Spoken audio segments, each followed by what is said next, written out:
COVID-19 pour Coronavirus Disease ou maladie du coronavirus.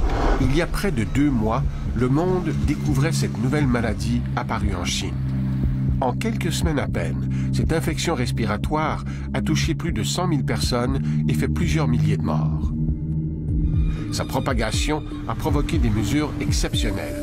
Des millions de gens ont été confinés, des ressortissants étrangers rapatriés d'urgence, puis mis en quarantaine. Les événements rassembleurs annulés. C'est du jamais vu.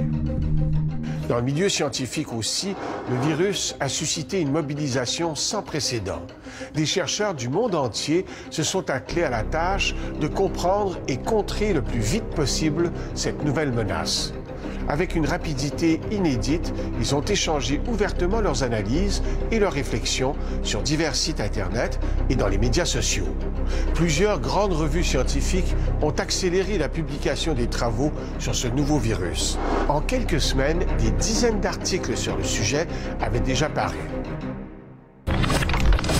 Retour en arrière.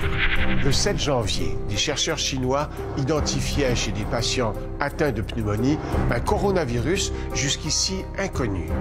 À peine 3 jours plus tard, ils publiaient sa séquence génétique. Grâce à cette information, de nombreux laboratoires ont pu rapidement mettre au point des tests diagnostiques pour détecter l'infection. Depuis, des dizaines d'autres échantillons du virus ont été récoltés sur des malades et leurs génomes ont été décryptés en un temps record. Ces données ont permis aux experts de les comparer pour reconstituer en quelque sorte l'arbre généalogique du pathogène. Ils montrent que le nouveau coronavirus est un proche cousin du SRAS, un autre coronavirus qui avait tué près de 800 personnes en 2003. Mais ses plus proches parents se trouvent chez les chauves-souris. Une piste pour les chercheurs qui veulent identifier le ou les animaux d'où est provenu le virus. Le moment de cette transmission de l'animal à l'humain intéresse aussi les scientifiques. Là aussi, la génétique les a aidés.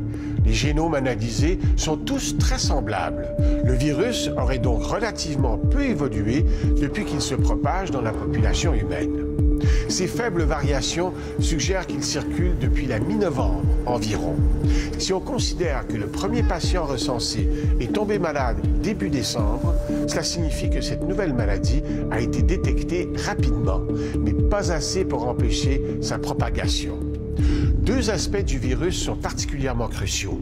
Sa contagiosité, combien de personnes un malade peut infecter, et sa létalité, combien risquent d'en mourir. Les chiffres sont encore incertains, mais en moyenne, un patient atteint du coronavirus pourrait infecter un peu plus de 2 personnes.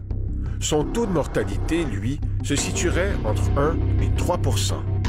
Comparons-le à d'autres virus respiratoires. D'abord, son cousin, le virus du SRAS. Il est à peu près aussi contagieux, mais plus virulent. Il a tué 1 malade sur 10 avant d'être enrayé en 2003. La rougeole, elle, est beaucoup plus contagieuse, mais tue moins de 1 % des gens qu'elle infecte. La grippe aviaire, peu contagieuse, mais très mortelle. Quant à la grippe saisonnière, elle est un peu moins contagieuse que le nouveau coronavirus et tue 1 malade sur 1000 environ. C'est relativement peu, mais il faut se rappeler que le virus de l'influenza infecte chaque année des millions de personnes. Au Canada, il en tue 3500 par année. Si le coronavirus suscite tant d'inquiétudes, c'est surtout à cause de sa nouveauté. A priori, personne n'est immunisé contre lui.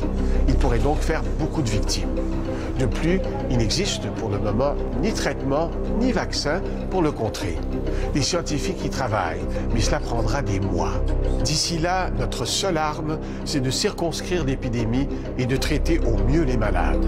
On le fera d'autant mieux que progressera notre connaissance de l'ennemi. Dans notre monde hyper connecté, les virus voyagent de plus en plus vite. Heureusement, la science accélère, elle aussi.